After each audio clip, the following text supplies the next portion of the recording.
उत्तर प्रदेश के लखनऊ में महिला आरक्षण बिल का विरोध करने वाली पार्टियों के खिलाफ पदयात्रा अब निकाली जा रही है। जब ये पदयात्रा शुरू हुई तो मुख्यमंत्री योगी आदित्यनाथ सबसे आगे नजर आए। सिर पर गमछा बांधे हुए सीएम योगी चल रहे थे, वहीं उनके बगल में दोनों डिप्टी सीएम यानी कि ब्रजेश पाठक और केशव प्रसाद मौर्य भी नजर आए। ये पदयात्रा सीएम आवास से शुरू होकर विधान भवन तक प्रस्तावित रही, जिसमें बड़ी संख्या में महिलाओं ने हिस्सा लिया। इस दौरान सीएम योगी ने विपक्ष पर जमकर निशाना साधा। ये कांग्रेस हो या समाजवादी पार्टी, इनका चेहरा अलोकतांत्रिक है, इनके कृत्य महिला विरोधी है। इनके सामने प्रधानमंत्री मोदी जी ने जो विकल्प दिया था अपनी महिला विरोधी छवि को समाप्त करने के लिए, उसका इन्होंने नाजायज दुरुपयोग करने का प्रयास किया है। इस पदयात्रा के जरिए बीजेपी ने महिला आरक्षण को लेकर विपक्ष को घेरने की रणनीति को और तेज कर दिया। वहीं बड़ी संख्या में शामिल महिलाओं ने भी अपने समर्थन और आक्रोश को खुलकर जाहिर किया। पश्चिम बंगाल विधानसभा चुनाव में पहले चरण की चुनाव प्रचार का आज आखिरी दिन है। 23 अप्रैल को 152 सीटों पर महामुकाबला है, लेकिन मतदान से पहले बंगाल की गलियां जंग के मैदान में तब्दील हो गई है। चुनाव प्रचार के दौरान बीजेपी के समर्थकों की नारेबाजी के जवाब में टीएमसी कार्यकर्ताओं ने भी जवाबी नारे लगाए, जिससे दोनों पक्षों के बीच तीखी झड़प हो गई।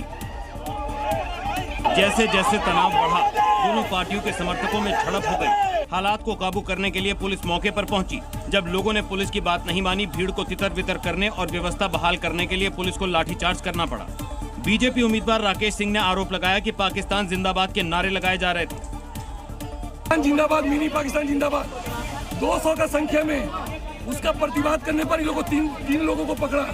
हम लोग का दबाव था, हम लोग का दावी था कि इसमें जो मेन कॉन्स्पिरेटर है उसको आप पकड़ो। पश्चिम बंगाल में आज चुनाव प्रचार खत्म हो जाएगा, लेकिन बंगाल में रक्त चरित्र थमने के आसार दिख नहीं रहे हैं।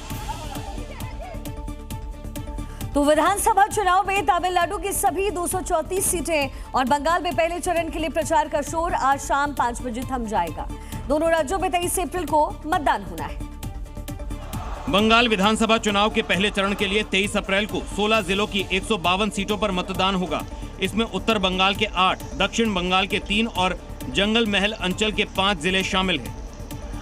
तमिलनाडु में 4023 उम्मीदवार चुनाव लड़ रहे हैं। तमिलनाडु विधानसभा चुनाव में मुख्य मुकाबला द्रमुक और अन्ना द्रमुक गठबंधन के बीच है। कई सीटों पर अभिनेता से नेता बने विजय की पार्टी टीवीके त्रिकोणीय मुकाबले में है। इस चुनाव में 573 करोड़ से अधिक मतदाता अपने मताधिकार का प्रयोग करने के पात्र हैं। बंगाल में पहले चरण के लिए वोटिंग होने में अब तकरीबन 40 घंटे का ही समय बचा है। इससे पहले पूरे बंगाल में ऐसा सुरक्षा चक्रव्यूह तैयार किया गया जिससे कोई भी अराजक तत्व अपने गलत मंसूबे में कामयाब ना हो पाए। इसके लिए वोटिंग से पहले ही कोलकाता को छावनी में बदल दिया गया है, ताकि मतदान के दौरान किसी भी तरह के हालात पर काबू पाया जा सके। बख्तरबंद गाड़ियां और असॉल्ट राइफल के साथ तैनात सुरक्षा बल फ्लैग मार्च कर रहे हैं। चुनाव से पहले सुरक्षा एजेंसियां पूरी तरह से अलर्ट हैं।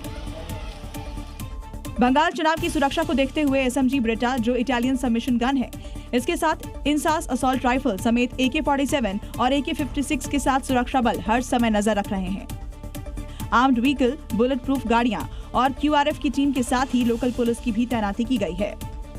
मुर्शिदाबाद के बेलडांगा में अर्धसैनिक बलों ने फ्लैग मार्च किया, जिसे बंगाल पुलिस लीड कर रही थी। फ्लैग मार्च के दौरान अधिकारियों ने लोगों से अपील की कि अगर कोई धमकी दे रहा है तो प्रशासन को इसकी जानकारी दे। इसके साथ ही संवेदनशील इलाकों में CCTV के साथ ही एक्स्ट्रा फोर्स की तैनाती कर दी गई है।